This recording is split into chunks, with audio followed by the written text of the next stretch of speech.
First up, we've got the stats talking about Rodrigo Bentancur, and he says, I'm a big fan of this man, probably my second favourite player in this squad, but yesterday his lack of fitness really showed and were non-existent at times. I know fans think he can play the number 8, but I'm sure in time he can, but at the moment he needs to play the number 6 role.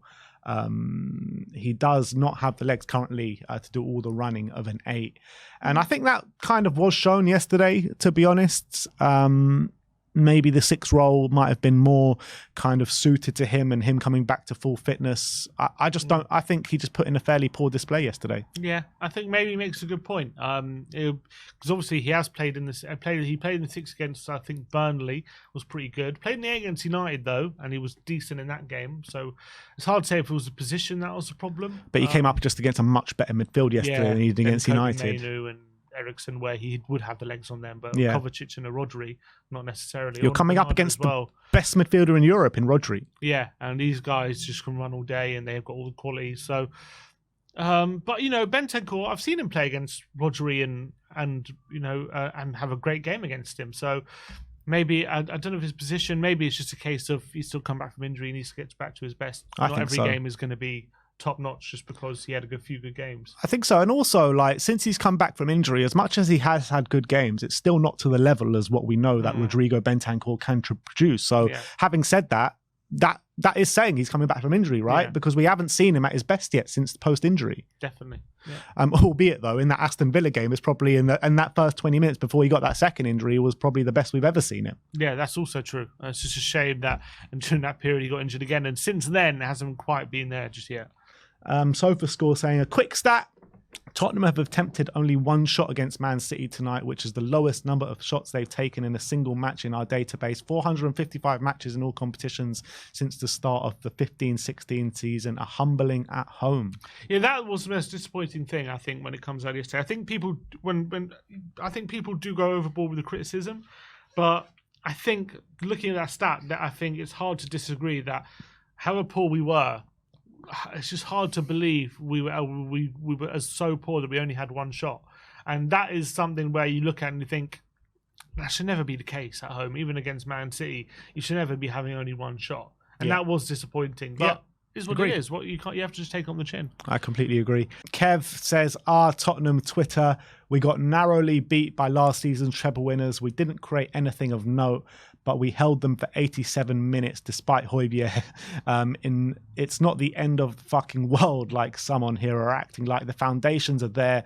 Cheer up. And that's kind of how I'm feeling as well after the game yesterday. All the negativity coming around after the game yesterday. Yeah, it wasn't a great performance in terms of going forward. We didn't create chances. Absolutely spot on, and we should have done. I completely agree with that.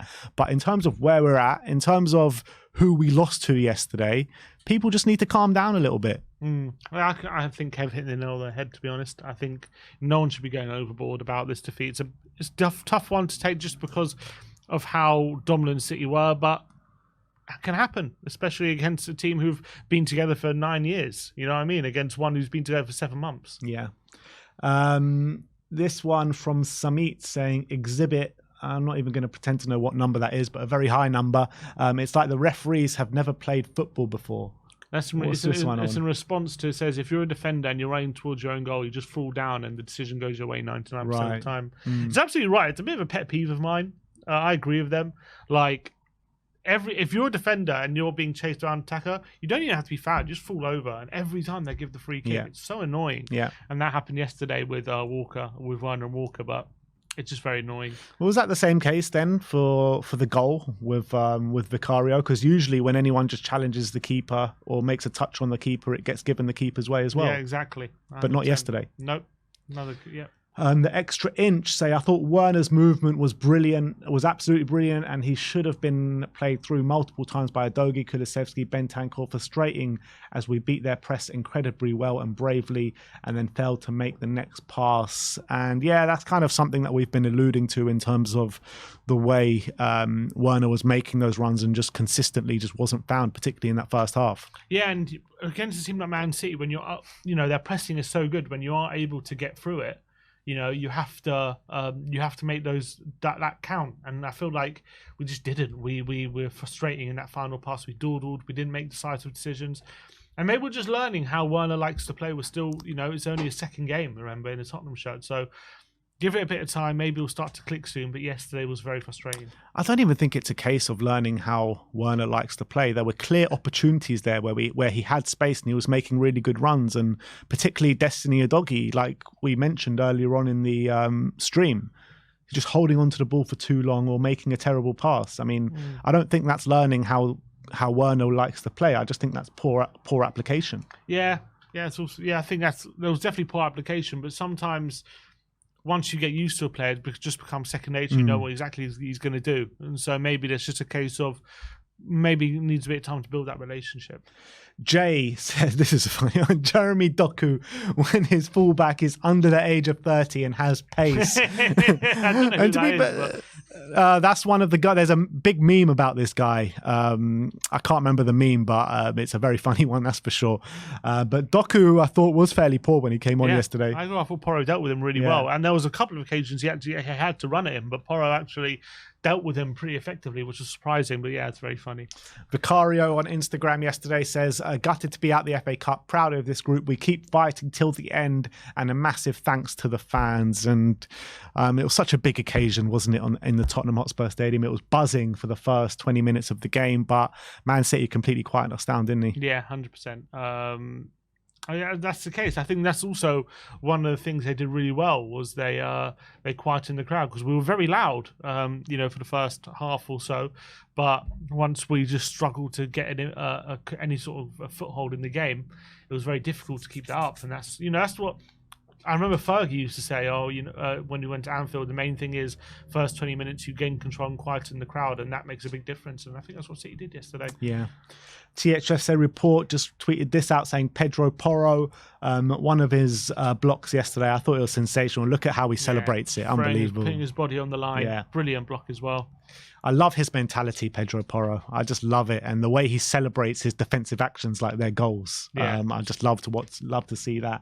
Apollo says that this is the only man that can hold his head up high today, and that is Mickey van der Ven. I mean, we've waxed lyrical about him today, but I mean, that's just one of the few clips that you can probably highlight of why he was so good yesterday. And these moments they're just so important in games, especially against Man City, because again, if there's Davis there or Emerson there, we probably could see the big chance there. And luckily, because of Van der Ven, he has that pace. Yeah. These are from Apollo, a couple of clips saying this is so poor from Destiny and Kulusevski. Werner must be fuming. And these are just another more examples of the runs that Werner were making, and we just failed to find him. Yeah, very frustrating. Go check out Apollo's Twitter if you want to see those clips in more detail. But it's just evidence of Werner in really good positions and Spurs just not taking advantage of those. So hopefully, once we develop a bit more with him in the team, we'll start to pick out those ones more often. THFC BD says, my head on Mars, please explain, and that's not a foul. Yeah, I don't know. I've seen it so many times. He does have his arm there. I'm looking again. Like, he has his arm on Vicario. I just think it's weak. I think he gets two hands on that. He could have punched it. I don't know. I don't see a massive case for a clear foul. I do think it probably is a slight foul. I think if that's given, I don't think anyone complains. But I just think it's not a clear and obvious mistake. I don't think VAR should have got involved. Spurs Express saying this is Sonny on Instagram yesterday watching the game, and he must have been so frustrated watching that, being like, I just need to be on that pitch. 100%. He must have been absolutely climbing the walls, thinking, what I could be doing. Spurs OTM with another clip of Mickey van der Ven. Is actually the same clip as just absolutely winning the ball off Foden yesterday. And I think that is all we have for the way the internet did react to the game yesterday. Spurs did go out with a whimper from the FA Cup, but we got to dust ourselves off. We've got a game very soon on Wednesday night against Brentford, so we have to get back to winning ways against Brentford and carry on that good form in the league.